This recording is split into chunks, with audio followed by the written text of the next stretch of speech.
Now, here's more of the Mike Buck Show on AM 690 and FM 94.3. The Answer. Yeah, and boy, oh boy, are we looking for some answers today, eh? Well, we search for answers every day. And a couple times a week, usually the second and fourth Monday of the month, we hang out and do a program called Heartbeat. It's the show designed to keep you up to speed with what's happening to the Honolulu County Rail Project. Boy, every time you pick up a newspaper these days, it's all about HART. The distraction was, for the last couple of days, the Pali. And we're going to talk about both those things today. The executive director and CEO, Andy Robbins of HART, is in the house with us, as he is every time we convene this little get-together. Good morning. Good morning, Mike. You know, I remember last time we were talking about most people want to say, when can I get on it? When can I ride it? The same people are saying to the state now, when are you going to fix the Pali? Isn't it funny how quickly we want stuff? Yes. But, you know, I know that you've had a chance to look at this. And my first question, we'll talk about a lot of things, but that's just devastating. And there's just no way there's going to be any. We just had Ed sniffing on about it. There's no way there's going to be a quick fix.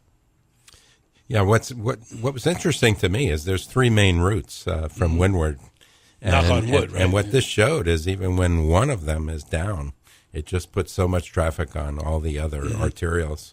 So we just have so many cars on the island that it's going to affect a lot more area. Okay, so I'm explaining to Ed. I'm out in the Hawaii Kai area. The other day, thousands of people decided they had to take Waimanalo to get to town. Right. Makes a lot of sense to me. I quite often do that when I know that there's big traffic in the morning or anytime going into town. I always go Waimanalo. Number one, I like to drive, and usually works. But the cars got stopped at Hanauma Bay, and it was from Hanauma Bay to downtown. So you're right. Just a little problem has literally tens of thousands of cars with nowhere to go. Right. Yeah. Okay, let's get it now. So let's take a drone view. Everybody close your eyes and fly along the route so far. Are there any areas on the HART route that would be susceptible to rock slides? I don't believe so. Most of the alignment is elevated, of course. We have pretty high. We have one at-grade station over at Leeward Community College, but it's in a pretty open area. I was going to say, it's kind of flatter on there, right? Right. So at least that wouldn't be what. Now, then the other thing was, and you've covered this before, we got a lot of things to go, yes, and don't worry, we're going to get into this whole audit and all of that stuff in a minute. But also, we talked before about, you know, one of the things that people don't seem to get is that every time you take a look at a project like this, the delays are so when can I ride it is a moving target all the time. But you have actually committed to when? We're shooting for next fall, so it's fall of 2020. So we're within about 600 days of that target. 600 days. You have to flip a little page over every day. Every day Oh boy. And that's a good technique, actually, internally, to keep an eye on the target. Okay, last time we were here, we talked about a lot of things. We talked about how the federal government was taking a look into the whole HART thing to find out, you know, about documents and contracts and all this stuff. And I think you explained to it, most of that investigation was looking at documents and things that happened is like 10 years or longer ago. Right. I think when you look at the first subpoena that we received from the Department of Justice, it's certainly pre-2016, I would say. Most of what they're looking for is from the earlier days. Yeah. Now, what are they looking for? I mean, what they're saying is that, what you're saying is you gave them everything they want. Here you go. Yeah, we don't know what they're looking for. I'm sure we won't know until there's some kind of output there. But the first subpoena is very widespread in terms of. Well, you know, as executive director and CEO, it's on your desk. So you must have very quickly said, okay, what's it going to take to comply to you guys? What do you need? How can I get it to you? That's right. For us, it's a task, and we assigned my first deputy executive director. She did a great job in terms of organizing staff to be able to comply with the subpoena. Are there new people? Or, I mean, it's a moot question because obviously, are there people that have come in more recently that take a look at things backwards and find stuff? Well, we certainly went through the audits. We had the city auditor and the state auditor take a look at the project, and the goal of the state auditor certainly was to mostly look backward, try to understand, why we ended up in the situation with the cost overrun and the schedule overrun.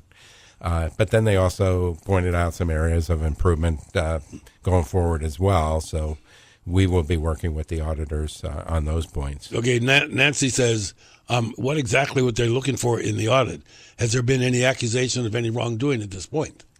Well, I heard the state auditor interviewed on television news, and he made the comment that they did not find any illegal activity in their investigation, and if they did, they would have been compelled to turn it over. But at least in the audits, there seemed to be no findings in terms of fraud or something that rose to criminal activity. Okay, here's another one from Frank that says, exactly where did this request come from? What part of the federal government requested this? Well, in terms of the subpoenas that we received, it's from the Department of Justice. Mm-hmm. So the DOJ. And so obviously they may or may not have any experts in rail systems. Probably not, but, that doesn't really matter anyway. I mean, it is what it is, right? It is what it is. I mean, for us, it's a matter of complying with the document request, and that's what we're doing. We'll have time to circle back on this one, but how many people have asked you so far? That California seems to be in a lot of Twitter arguments with the president. And one of the things that they have is this high-speed rail system that, number one, is not going to be completed. It's certainly not going to be completed on time. And number two, it looks like it's gone south as to what it had asked the federal government for. Are we anywhere near that position? No, I think it's a totally different situation because I pointed out two factors. Mm-hmm. We have full funding and we have a plan going forward to full completion. And I think that's where California ran into difficulty. And I think it's a lot more money, too, isn't it? California was talking about $77 billion for their budget, and perhaps only about $17 billion was identified for funding. We could build a rail to San Francisco for $17 billion, right? Anyway, it's sort of interesting to me because from what I understand, correct me if I'm wrong, because I know a lot of my listeners, I'm curious about this, Chaz is too. The commitment was based on the final estimate of what the system was going to cost, or not. It was good. The commitment was for under $2 billion, $1.5 billion or something, right? For our system, right? No, the original full funding grant agreement, I believe the budget was around $5.5 billion, something around there, and of which $1.55 billion was the federal grant. Was going to come from the feds. Right. Now, but here's the thing: we've been paid more than half of that, right? Yes, there's about $744 million left to draw down. Yes. And what gives you the ability to draw that down? Completion and inspections and that kind of things? Well, what the FTA has said is that it's based on approval of the recovery plan. Mm-hmm. So your listeners may recall that in September of 2017, actually right after I came aboard. That's when you got on, right? We submitted the recovery plan, mm-hmm. and then we did a major revision of it, update of it this past November. And the federal shutdown has slowed down the review of that, mm-hmm. but we expect the FTA to start reviewing our recovery plan in March. And then after that, we hope to gain approval of the plan. I guess most of this stuff was apparent. It was supposed to be totally open, that almost anybody with a vested interest could look in at any time where the money was being spent. Is that right? Well, we're committed to full transparency. Right. Yeah, you can go onto our website and get our monthly reports, mm-hmm. which have updated financials in them.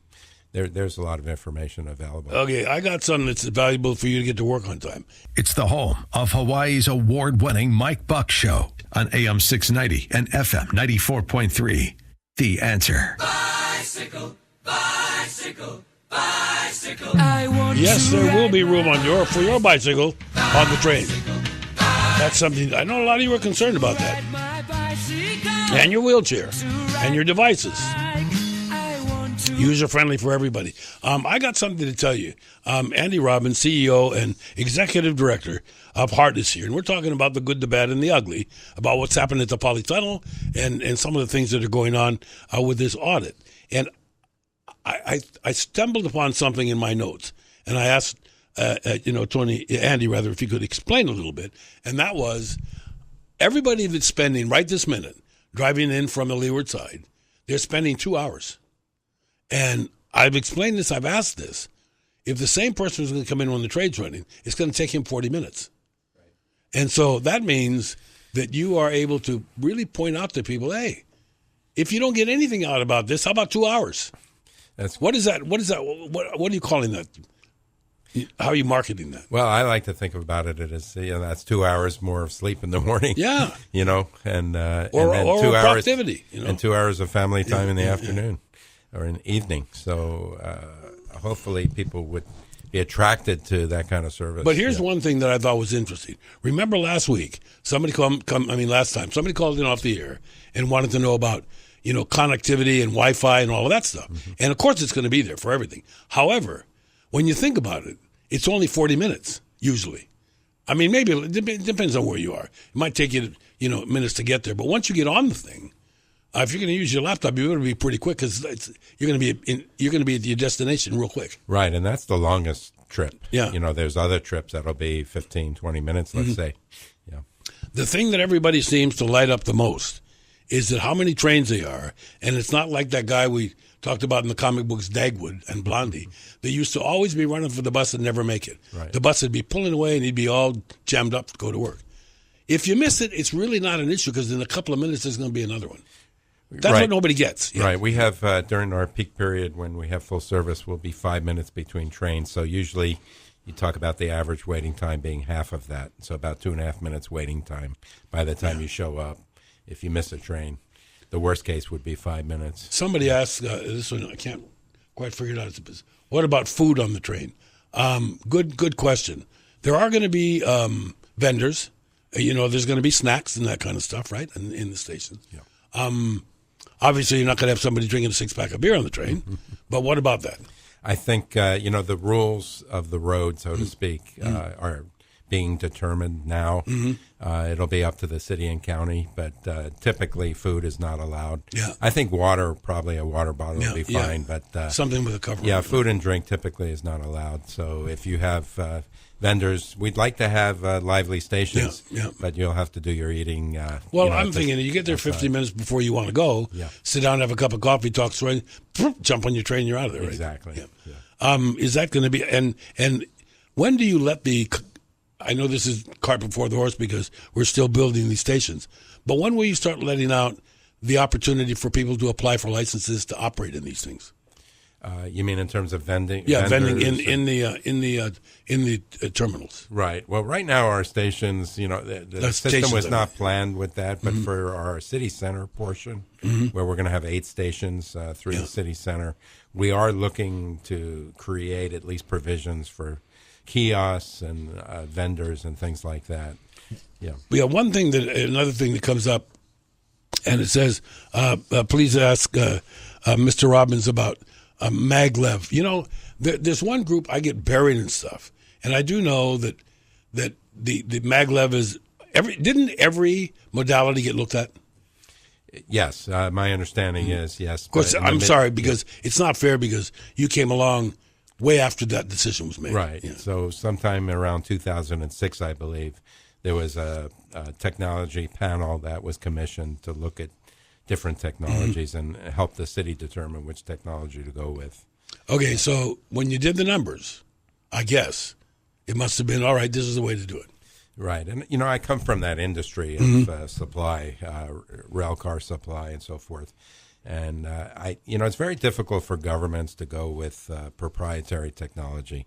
So like a one-off technology. And explain what that means. In other words, somebody owns the science. Well, we like to, in government, we like to have multiple bids. When we're trying to buy rail cars or a rail system, we want to have multiple bidders, multiple suppliers come to the table and offer their wares. And one of the issues with maglev is it tends to be there's a single supplier in the world.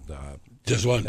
Is that China? Well, there's not that many maglevs. Yeah, there's one in China now, and also the Japanese have a technology. So there are a couple of suppliers, but you just don't see that many maglev systems around the world. Here's another one that said, the last time I was here, Mr. Robbins was talking about the Ansaldo Corporation's disagreements with the project, but we're still getting an awful lot of stuff from them. I would imagine that in your job as CEO and executive director that you're working with Ansaldo and everybody all the time. That's correct. Yeah. And, Ansaldo was the successful bidder back in the day, and we need to work with them as partners. And we've gotten good cooperation since I've been here in terms of their commitment from their executive management. And, they have a tough job to do, and we're working hard with them. One of the things that I think we talked about a little bit, and maybe you should look at some more, was sometimes a change order or something can really devastate a bid. And when the vendor comes back and tries to get more money, the one that signed the bid said, no, we signed for this. Right. And didn't we have one large one like that with them? We had a large change order, and a lot of it had to do with just the delay in the project. Yeah. Because originally the system, what they bid on, the full system was supposed to be open this year, and that timeline has, of course, changed. That by the way, maybe you can explain it from the supply line, because everything in every area of supply, manufacturer keeps going up. It's the nature of the beast. Yeah. Once it goes up, when you lock in a deal, when you're in that, put that hat on for a minute. Right. When you're in a deal, how long of a lock-in were you able to provide, and did we have some here that went past that time? Well, I think the bids that Ansaldo was successful on was it was bid around 2010, and with the system opening in 2019, so that's 9 years, and you are able to lock in on that. You estimate what the inflation cost will be, and you have your material cost, but you have your labor cost, which is by any chance, do any of these things get built and stored? Because, if you wait 9-10 years, it's going to cost you a lot more to build that car. Is it worthwhile to build them and stack them until they're ready for use? Yes. And actually, that's one of the issues that we faced when we were negotiating with Ansaldo is they should have proceeded with everything that was under their control. Nobody was delaying them on providing the rail cars and other technology. But there is another thing, though, and, quite possibly, Andy, we really got to look at this. That's a big company.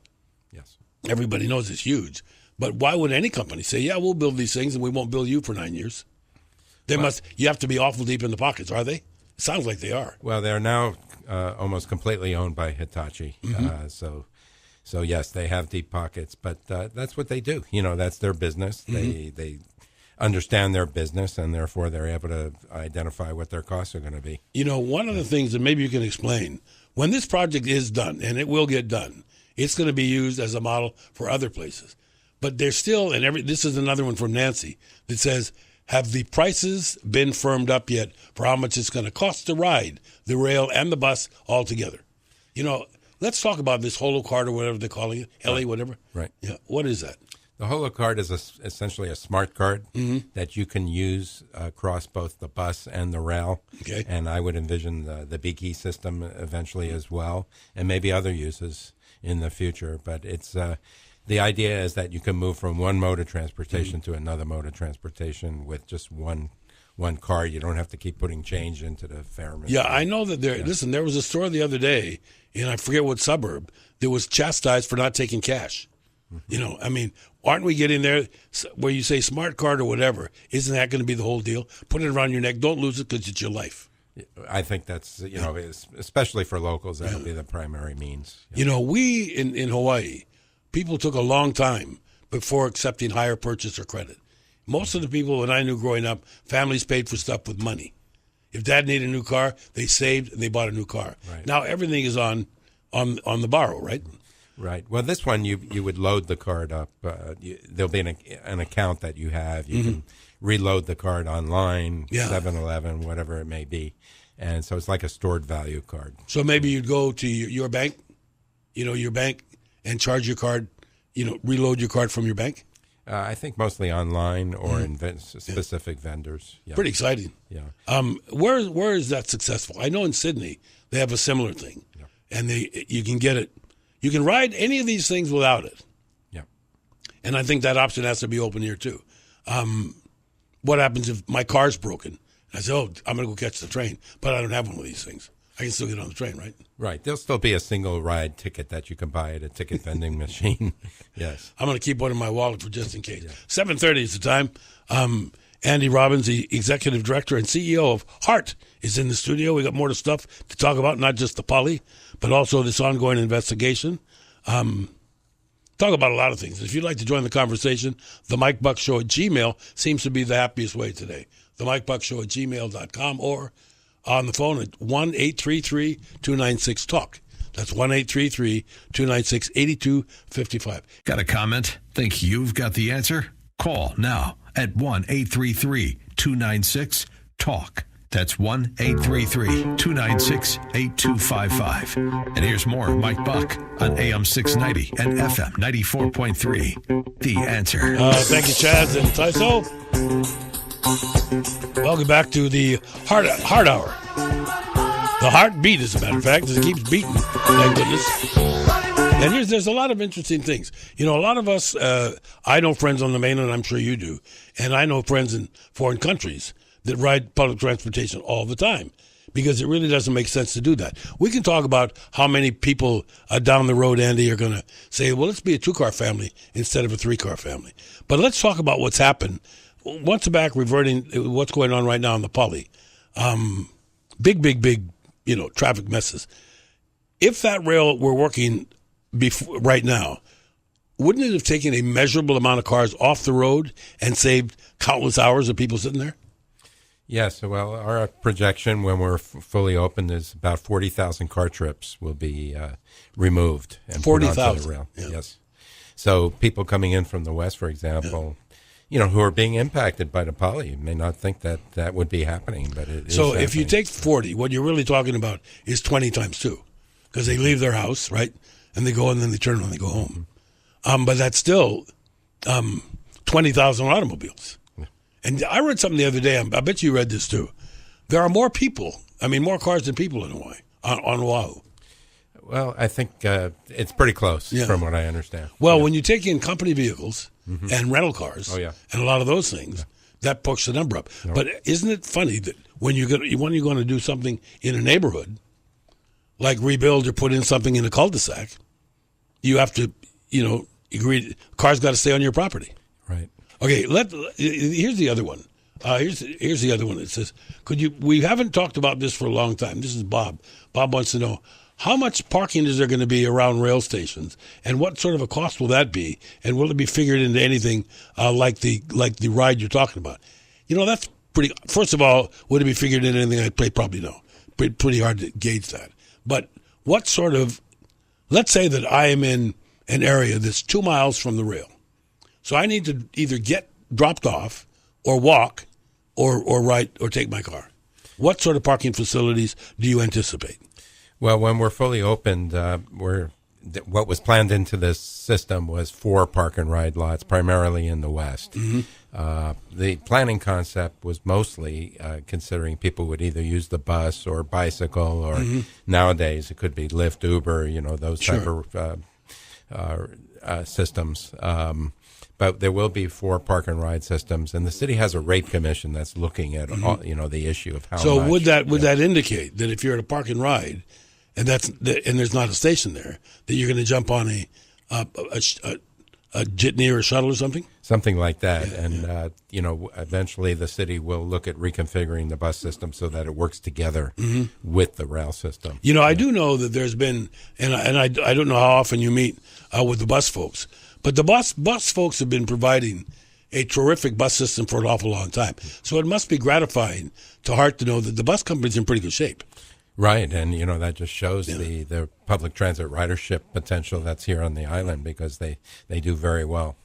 When you look at that, Tony, let's talk about getting the education out there. We do this program. I know there's a lot of other things. What about in schools, and what about what sort of, I don't want to say thin ice, but what do you got to do to answer all the naysayers and talk to people, particularly about this audit, which we have to return to?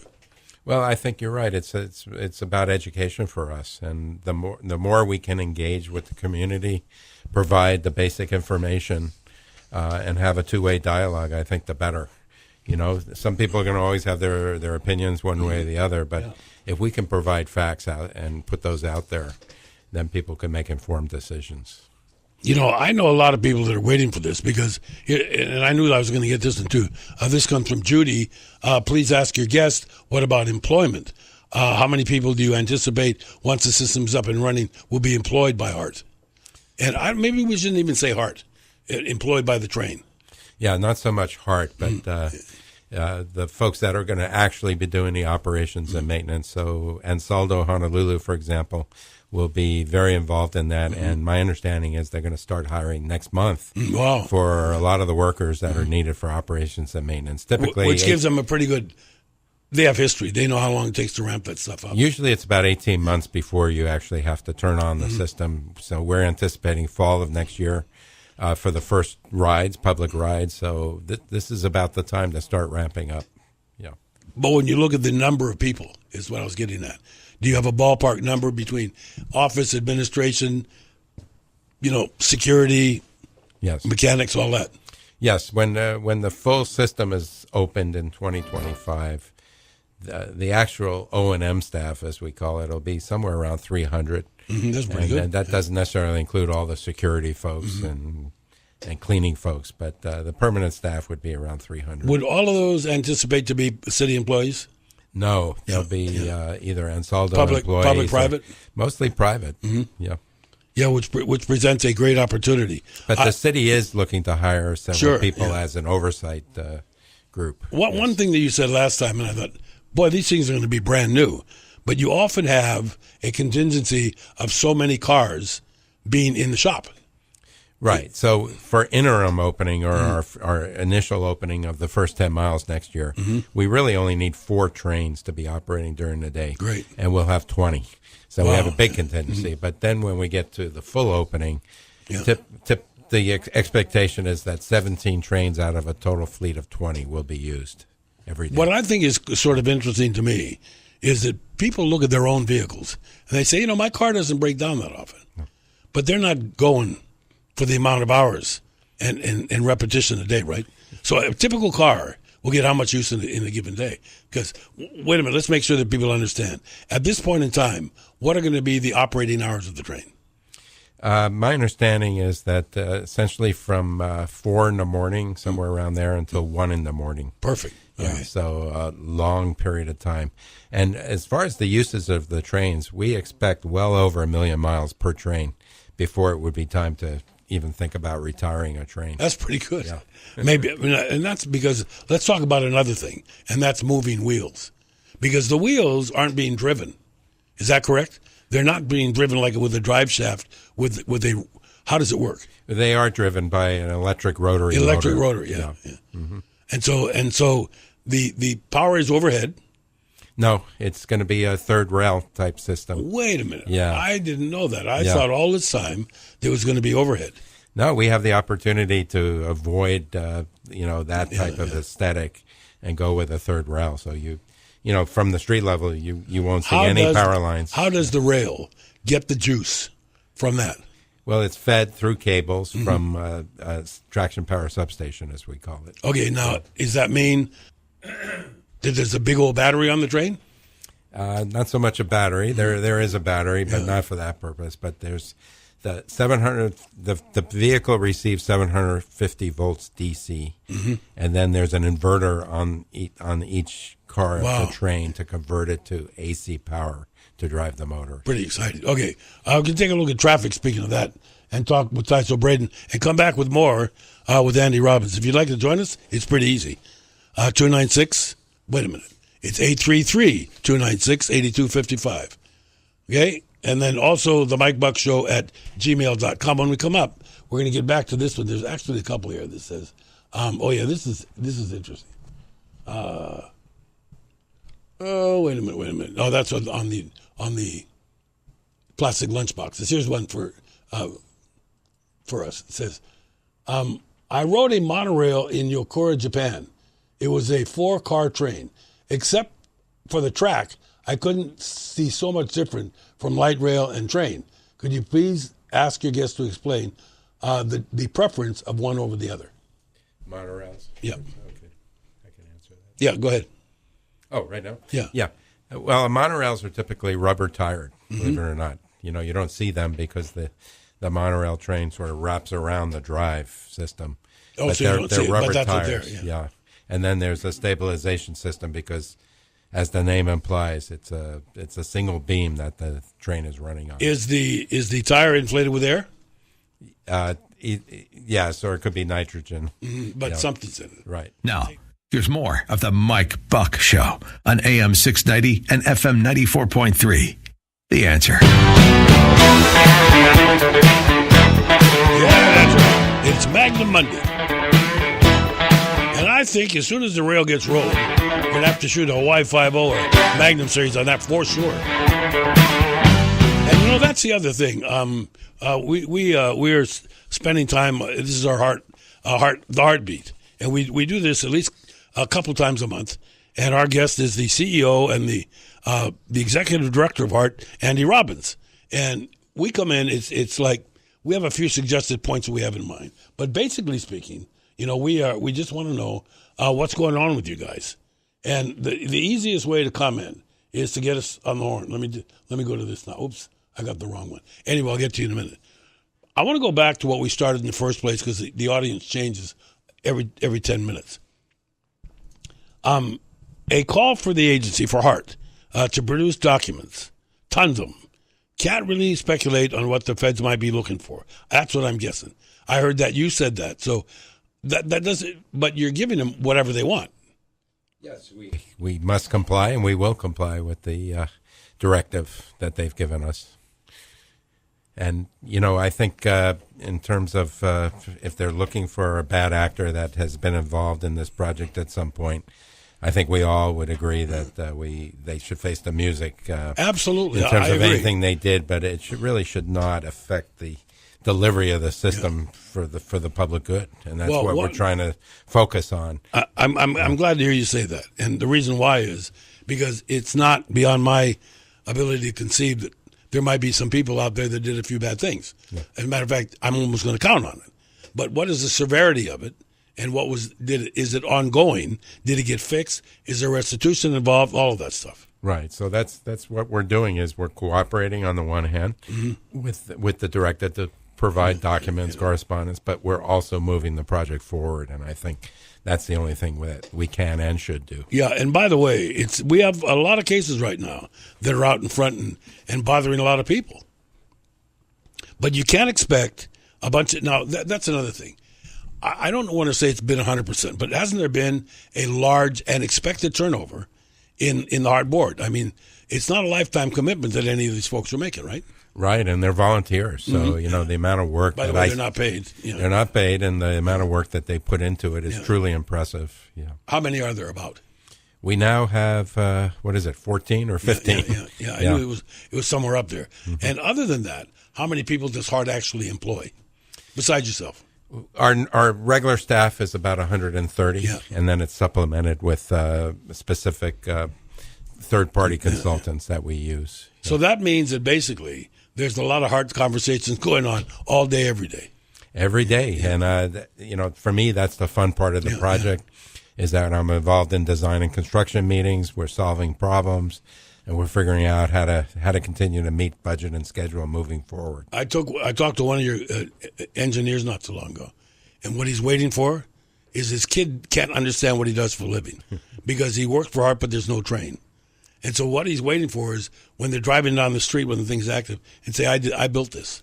Right. Yeah. I've been in this business a long time, and the day that the system opens for the public, it's really interesting because you spend so much time planning, design, construction, and the day it opens, it never stops for the rest of time. That's it. I was going to say, it's kind of like, and I know this happens a lot in the restaurant business, but a lot of restaurants fail. And I'm guessing that the likelihood of this project failing is something that people talk about. And if it did, what would happen? Is there any way? I do know it's going to take a long time to get the money back. I mean, we've overbonded, overspent, but is there any way it would stop after it started? I frankly don't see it happening. I think in New York City, which opened in 1904. Can you imagine that? I think during Hurricane Sandy or right after, they actually had to stop the system. And that may have been the first time since 1904. Isn't that amazing? That. Yeah. So there's a whole bunch of guys with bubble gum and sealing wax and paper clips and MacGyver the thing together, right? Let's go to our friend Don, who's out in Kaneohe. So get yourself a headset on, Andy. Okay, sure. And we'll talk to Don. And I'm anticipating about this. How do I get on the train with my wheelchair or whatever? Hey, Don. No. Thank you for taking my call. Sure. What's up? My question to Mr. Robbins is: there's a City Council Budget Committee meeting this Wednesday at Hanohali, and one of the resolutions, resolution I think is 19-130, is asking for HART and City's Department of Transportation to find funding for Makai entrance for a rail station in Puhala and Waipahu. Can you explain more? Why are we asking for money to do this? Wasn't that put in the plan already? Well, what I understand happened is that it was originally in the plan to have a Makai entrance for that particular station, but then it was taken out in an effort to save money. But we've taken a look at it, and I'm certainly committed to finding a way to put that entrance back in. I think it's needed. I think it makes sense, and that's my own opinion, and we're committed to putting that back in. Is it a substantial amount of money, or is it just not that bad? It's all substantial amounts of money. Are you kidding? Look at what we're spending here, right? Yeah, maybe we need a lottery. Yeah. Okay, Don, thanks for your call. Let's talk about that for people who don't know what he's talking about. This is, and I know that when you talk about it, is this the station or the station is so wide. And what you're talking about is entrance from both sides instead of one? Right. So there's typically two kinds of rail transit stations. Mm-hmm. One we call an island platform, where the platform where you either board or get off of the train is in the middle of the two tracks. Right. So we have parallel tracks, one going in one direction, one going in the other. And there would be an escalator and elevator coming up to the platform. Okay. So an island platform is just what it sounds like. It's in the middle. But most of our interior stations are side platform stations. When there's not a train there, somebody asked, can you get from one to the other? You have, yes, you you'd have can, to but go you down have to go down and then or across up the- across a mezzanine. In other that words, we're there's building. no place to traverse to walk to the other side. Well, in many of our stations, we have a mezzanine, so you can Okay, go that's from really one good, side to the other. But in some of the stations, you'll have to go to street level. So that's the issue here is we have a Mauka entrance, but there's no Makai entrance. So we're looking at a way to restore that in the Waipahu. And, of course, that would be it's financial. It's money. It's going to cost some money. But, from a community standpoint, it would be preferable not to ask people to cross a busy street to get onto the system. You know, you've talked quite a bit. I think it's highly unlikely that the train will. Well, you've been around so many of these. Would there be some times when a train wouldn't stop at a certain station? Nobody wanted to get off there. Nobody wanted to get on there. Well, we have the ability to skip stations, but the normal mode of operation would be start or stopping at every station. Okay, so when that happens, it's making whatever noise it makes, and it's stopping. In seconds, people get on, and then it's out of there. Right, and we anticipate what the load is at each station, so we adjust what we call the dwell time, which is the time that the doors are actually open.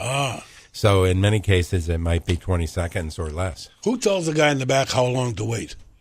Well, The gap between the cars. you mean the next train Yeah, after let's that? say that you and I are in this station. Yeah.